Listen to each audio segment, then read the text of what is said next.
you want to study abroad, you have to clear English proficiency test, but you are confused which one to choose. Earlier, there were days when just TOEFL was the world standard. Right now, you have so many options that you can choose from and customize it according to your needs. If you want to know more about English proficiency test, then keep watching this video till the end. Why are English proficiency tests useful? Say if you want to study abroad, you can work or you can study. For both, if it is an English speaking country, your employer or your organization where you are taking admission for studies needs to know that your English is fine so that you can work over there and study as well. For that purpose, English proficiency tests come really handy, and producing great results in this test can accelerate your career as far as abroad study or work is concerned. In today's video, we are going to discuss about the most popular English test that you have to undertake, when you should take it. Now say suppose you are applying for PhD admission or you are applying for master admission,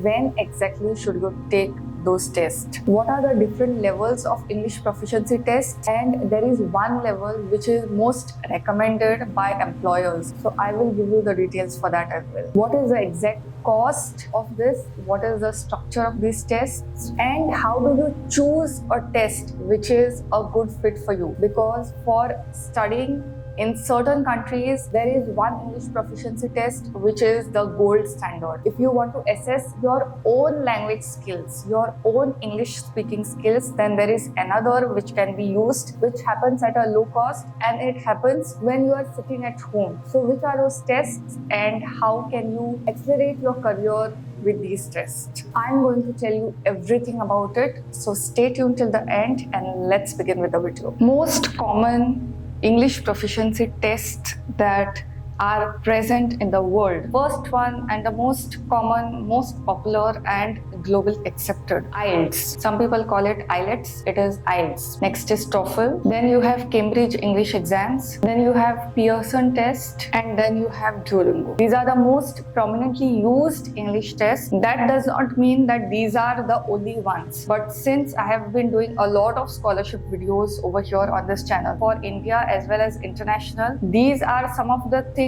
that are appearing to me time and again in the guidelines. Okay, so we will discuss about this, and after you learn about these tests, you will get idea about how other tests also function. CEFR scale. Okay, I'll give the full form over here. According to this, there are 6 levels of your English proficiency. First is A1, A2, which is for basic language, then B1, B2, which is for independent user, and C1, C2, that is for proficient user. Depending on the guideline of your proficiency and depending on what is asked, what the job is, you will be given a set of guidelines as per which is the level that you are expected to achieve, so you can prepare accordingly and get that grade. Mostly B2 is the most sought after level for English proficiency, independent user. So these are basically from basic level to a really proficient level. अब हमको तो English में PhD नहीं करनी, so we just want that much English that will help us to survive in an academic environment if you are taking admission for a course, or to survive a job environment. That is the level of B2. When should you take an English proficiency test? See, not all courses abroad require you to do a test for English proficiency. Like recently I had done a video on India-Australia joint RMIT program. Okay, that was for PhD admission. I'll leave it in the end screen if you are interested. And I also keep doing videos about foreign admissions. Now in that, it was clearly stated that if your education before this particular course that you're applying to has been done in an English speaking organization, like the medium of instruction was English, then you do not have to give an English proficiency test. So don't be under the impression that just because you are trying to get admission abroad, you have to give English proficiency test. That is not true. So the first step for you would be to check guidelines and see if that test is even required. If it is required, then the following sections in the video are going to definitely help you with that. So coming to IELTS, it is the most prominent English proficiency test that is specially used for global education and immigration. It is accepted by over 12,000 organizations worldwide. Listening, reading, writing, and speaking. These are the 4 sections where you will be tested. Each unit or each section will generate a score, and that will be used to calculate your overall score and the overall level of the result. Results are reported from band 1 to band 9. Band 1 is the lowest, band 9 is the highest. Now, one thing about this particular test in general that I want to say is IELTS is the only test which is you are tested by human raters. Other tests, there is a combination of human or there are computerized tests also which will do the calculation and which will give your score based on how you are giving the test. Here, your reading, writing, speaking skills are assessed by a person who is there at the other end. If you are practicing for IELTS, then it is best that you use some other person, that it becomes a practice for you before giving the final interview. Because I firmly believe personally that if the test is in a particular format, then the practice also should be in that particular format. If your test is, say suppose like NET exam answering MCQs, then your practice should involve answering of MCQs on a daily basis. If it is an interview, then you should be speaking either with a mirror or preferably with a person who is there to evaluate you. There are 2 kinds of this particular test. IELTS academic, where this particular test is specially used if you are going to go in an academic environment. You are going to study or you have enrolled for a course, then this particular thing is used. IELTS general training is a different type of IELTS test where your practical English, that means how you speak in academic may not be necessarily how you speak in your daily situations, right? That assessment is done in this particular test and you have to decide based on your need which one to go for. One thing that also I have to say is these scores are valid for 2 years. So if you are planning to take on admission for abroad, then you might as well plan the test accordingly so that you get maximum benefit, because after 2 years, if you are planning for an admission, then these test scores would be invalid and you will have to take IELTS test again. The cost of this on an average in India is 70,000 rupees per tests. All the figures that I've mentioned in this video with respect to cost is in Indian rupees. I know I have some audience in US and in other countries as well. So you will just have to Google around the cost of IELTS test in your particular country and you will get the figure for that. TOEFL is another such English proficiency test that is used. It is considered as an American test, but apart from United States, it's also accepted in United Kingdom, Ireland, New Zealand, as well as Canada. If you are planning for something in these countries, then you can definitely start the preparation for this. Just like IELTS, this also evaluates your reading, listening, writing, and speaking skills. Now, there are two ways of taking this test. Either you can do it online from home, or you have to go to the test center and do it on a paper. The paper edition is same as the online one. The only difference is that it has to be done in two sections. That means there are two parts for it. Your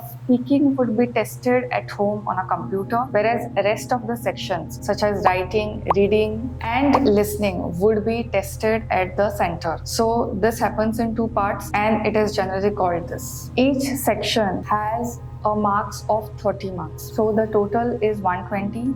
These marks also, like IELTS, are valid for 2 years, and the cost for this in India is generally around 16,000 rupees. Self-pick or self-pipe, should I say, Canadians English proficiency test, which is used specifically in Canada. Not that other tests are not used in Canada, but this is specifically for admission in Canada. It's mostly used for immigration and professional purposes, and it will test your ability to speak in English in day-to-day practical scenario. There are two papers for this. One is general test, which is for 3 hours, and one is general LS test, which is for 1 hour. The longer test would cover all your skills related to all the 4 sections that we had mentioned in previous tests. The shorter version will test only your speaking and listening. Okay, because let's face it, not all jobs and all courses require to be an excellent at English. Some countries and some posts may just require you to speak English and listen to English for everyday situations. So for that, you don't need a high-level test. One thing to note over here is it is completely computer delivered. So there is no paper test or There is no offline edition for this. Also, the accent that is used over here is a North American accent. So if you are not familiar with it or you are not understanding it, then this may be an issue.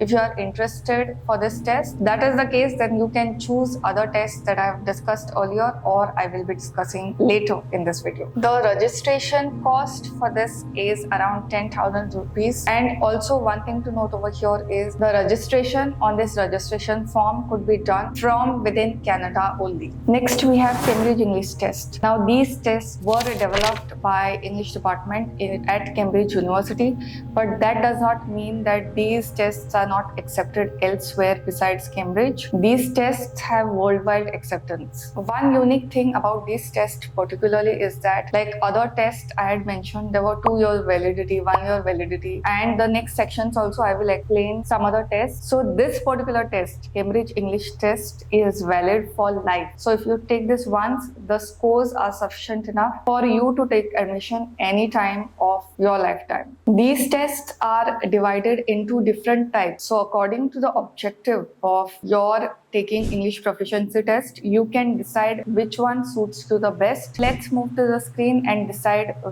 which test is best for you. So Key English Test is an elementary level exam that tests your ability to use English to communicate in simple situation. PET stands for Preliminary English Test, and it is a practical. If you have practical language skills for everyday use and you want to assess it, then this is for you. FCE, First Certificate of English, can prove that you have the language skills to live and work independently in an English speaking country or study on courses taught in English. CAE, Certificate in Advanced English. It is an in-depth, high-level qualification that shows you have the language skills that employers and universities are looking for. CPE, Certificate of Proficiency in English, is the highest level of qualification of this test, and it proves you can communicate with fluency and sophistication of a highly competent English speaker. So you have to go for this if you are really interested in being an English speaker and being in the top with respect to English speaking is concerned. But if you have to go for general everyday situations, then you can consider first 3 to 4 options. There are paper-based options also and computer-based options also, and these tests cost around 6,000 rupees in India. Moving on to the next one, that is Pearson Test of English. Now, I don't remember which video it was, but in guidelines of that video, they had specifically asked for Pearson Test over all other tests. So that says something, and let me explain you what it is. It's a totally computer-based English proficiency test. There is no human interaction over here, or there are no human raters like IELTS. Listening, reading, speaking and writing. These are the 4 sections that are tested, just like other tests. Mostly it's used for college or admissions or courses. It is accepted in 3,000 plus global universities and institutes all across the globe. In this particular exam, you have the parts with 20 different questions. The duration for this is 2 hours. One interesting thing about this is Pearson test can be taken all throughout the year. There is no such thing that you have to pick the date. Like for some of the exams discussed previously, in a month there will be slots, like this date is there, this date is there, and you have to pick the slot. In this particular one, you can take this at any time of the day and at any day in the year. Here also there are 2 different editions. One is academic edition and one is home edition. As the name suggests, you must have guessed what would be the use. The academic edition is costing around 70,000 rupees and the home edition usually costs around 14,000. Since these are dollars converted in rupees, there will be difference if you are seeing this video in future. But for now that I'm filming this is the rate that is currently going on. And you will get your PT's course online within 2 days. Coming to Duolingo. Duolingo is an adaptive online exam and it will test the same sections that I had mentioned earlier. The test duration is 60 minutes and you can take it online at home. You do not not have to visit test center. That is the best part. There are two sections for this. One is called as the adaptive test and one is the writing test. So in both this, your writing skills as well as all the other different skills that are mentioned, that would be tested. Apart from this, there would be English speaking prompts. You will be given some prompts on the screen and you will be made to speak on that, and it would be recorded and assessed. The score range is from 10 to 160. The cost of this is around $60. So in INR rupees, it comes to less than 5,000. Also, you will get your test results within 48 hours of this test. If you want to assess your own English speaking skills and you want to assess it for yourself, then this is something that is a great option. Some universities also ask for these scores. If they ask for it, then you can go for this, because out of all the tests that I have mentioned, this is the most cost-effective test from a cost perspective. If you are given an option, then you can go for this. If anything is specified, then you can go for that particular tests. So this was a comparative analysis of most of the major or popular English proficiency tests that are used for studying abroad. Now let's understand which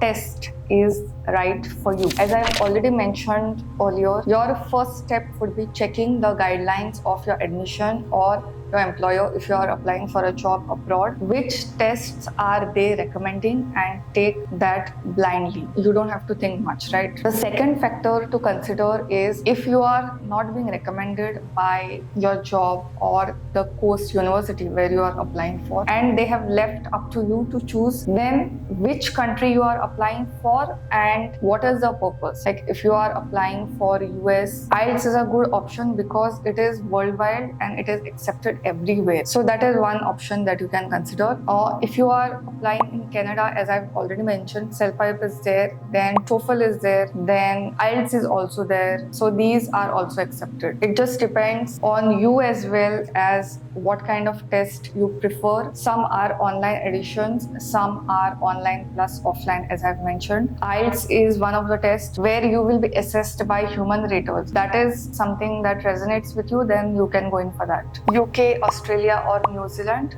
you can go for IELTS. If you are interested in working for a multinational company, you can go in for TOEFL. Then there is another test which I have not mentioned in this video, TOEIC. I will leave the full form somewhere. That is there, that option is also there. It is not most widely known, that is why I have not included in this particular video. And you can go for IELTS as well. If you are interested in building your career in international business, then my suggestion would be IELTS. If you want to take English proficiency test to test your own level, you are not applying for any job, you are not applying for any kind of admission as such, but you just want to test where in your English speaking journey you are at, then you can go for two kinds of tests. One is Duolingo, it will happen on Duolingo app, and also you can go for Cambridge English test. Mind you, I had mentioned there are different types of Cambridge English tests, and you can go in for whichever that suits the bill, and cost wise also whichever works for you. Now that you have understood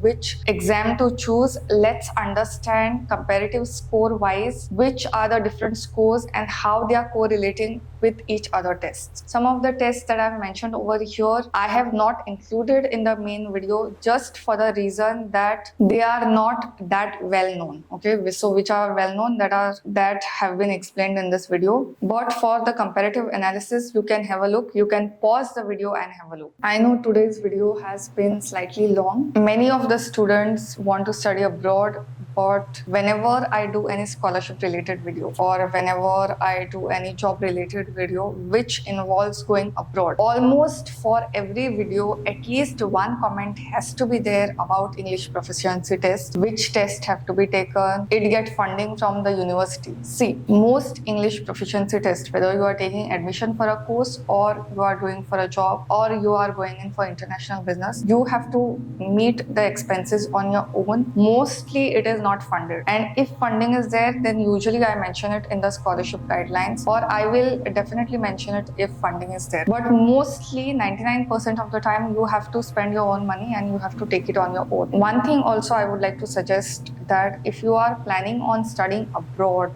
then it is better you plan your journey with respect to application so that you get maximum benefit. As I've already mentioned, most of the tests that I have cleared, that I've explained in this video, have a validity. Okay, so you can plan your admissions around so that you can get maximum benefit and you don't have to again after 2 years repeat, because most of the times what happens, sometimes you apply for a scholarship and you do not get it, so you wait for another year. By that time the validity of your English proficiency test can get over. These are not so reasonably priced as well, so cost factor is also there, so you can plan things around so that you get maximum benefit. I think I've explained pretty much everything, but if you still have any doubt, you can shoot it in the comments below. With that, it's a wrap. Till the next time, bye.